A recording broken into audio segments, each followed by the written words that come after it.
the president yesterday was talking about this transition to greener energy someday, a lot of people can't afford a $60,000 electric car.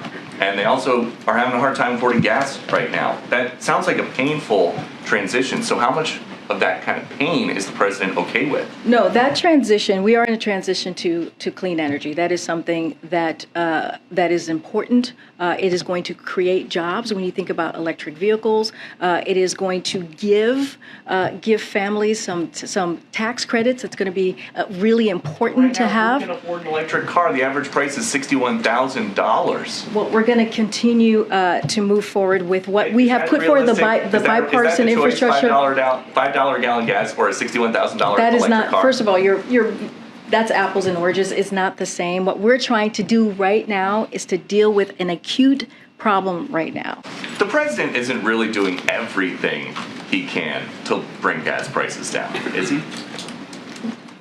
I feel like is there something else to the question? Oh, there's a lot to the question. Oh, okay. Well, for example, yeah. as you mentioned earlier, he's meeting today with people installing offshore wind equipment, but not oil and gas CEOs who are rarely ever in town, but they are today. So how did that help lower gas prices? Well, the president has done so let me step back for a second. But no. With offshore wind you're folks asking and me. not with gas. You're asking me the gas question. CEOs, how does that lower gas Peter, prices? You said he's done everything in his power.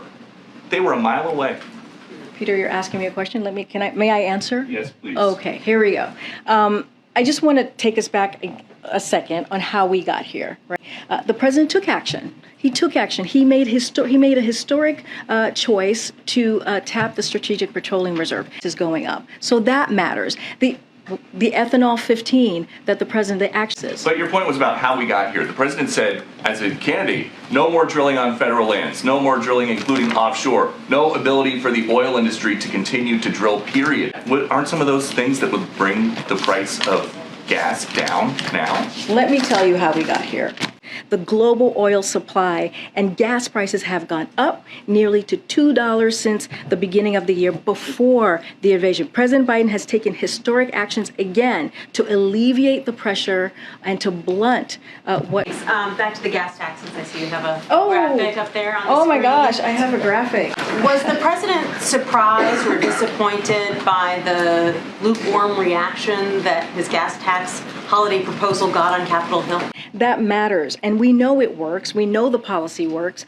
On refinery capacity, refineries right now are operating at about 93-94% capacity. When you talk about asking them to increase their capacity, bringing other refineries online is not as simple as flipping a switch. Do you want them to take 93-94% up to 98%? How are you guys thinking through the problem as it exists in terms of what they can do? So there's a difference between the share of existing capacity being utilized and the amount of total capacity available. So the president is calling again on U.S. refiners to increase capacity and output in the near term. But Maryland's now actually getting ready to increase its gas tax next month, I guess, to make up for some of the revenue that it lost when it imposed this gas tax holiday. And given the level of ambivalence or opposition on Capitol Hill, how hard is the president willing to fight to try to convince Congress to change its mind? This is important to the president, which is why he asked Congress to take this on. Bill's question, I mean, part of the reason capacity has shrunk, these facilities are being converted to produce, or some of them are being converted to produce renewable diesel instead of petroleum-based fuels. Others are simply, old. They're like old cars been taken off the road. They can't just turn on again. So do you think those conversions should be reversed or halted, or do you think the refiners are overstating the sort of pain that they'd have to go through to turn on some of these plants again? What we believe is that they are not operating at full capacity. That is companies' record high profit margins for refining oil. We want them to put their profits back into refining oil so that we can bring prices down. There are 9,000 approved drilling permits that remained unused. There are some options the administration could take. There's a refinery that has had plenty of accidents in the past, has sparked environmental concerns. And, some have said the administration could also loosen permit regulations. This refinery is in St. Croix, Virgin Islands. It's had environmental concerns in the past. Would the administration consider loosening any permitting regulations for refineries that have had environmental concerns to expand capacity. We don't have anything to share on the 2 points that you just made.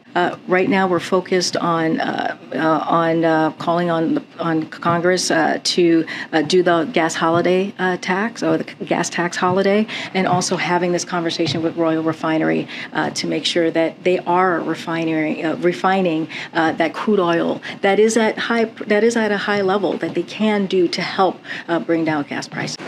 So let me take the second one first, because I tend to forget questions if I do them in the order you asked them. No, it's okay. It's just age. Sad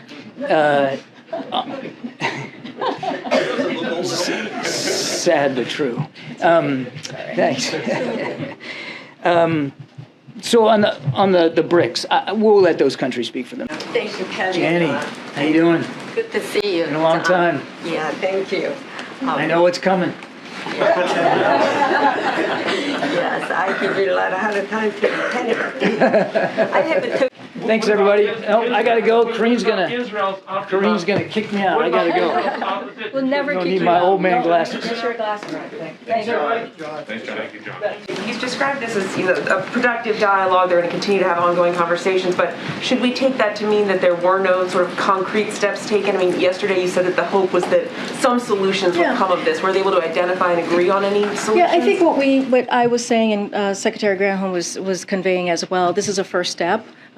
With a continued dialogue. Clearly, we want to come to solutions, and I think that's going to. So they're going to continue to have dialogue, and hopefully, we get to a point where there is a solution and we can figure this out together. On the gas tax holiday, has the president talked to lawmakers today about this to try to get them on his side? So I don't have any meetings to preview for you at this time, but we are going to. Our Office of Ledger Affairs is in constant communication with folks on the Hill. If I could ask just one more. Sure. Secretary Granholm met with oil executives today. I guess has peace between the administration and the oil executives broke out, and more importantly, have some concrete ideas come out of this meeting. And finally, just why did the president, he stopped by the wind executive meeting we were just in, why did he spend some time with the oil executive? Look, the president, it was a stop by. This is something that he does very often. It was, there were governors in that meeting who were virtual and in person. So we see this as a part of his schedule where there was actually a meeting here at the White House.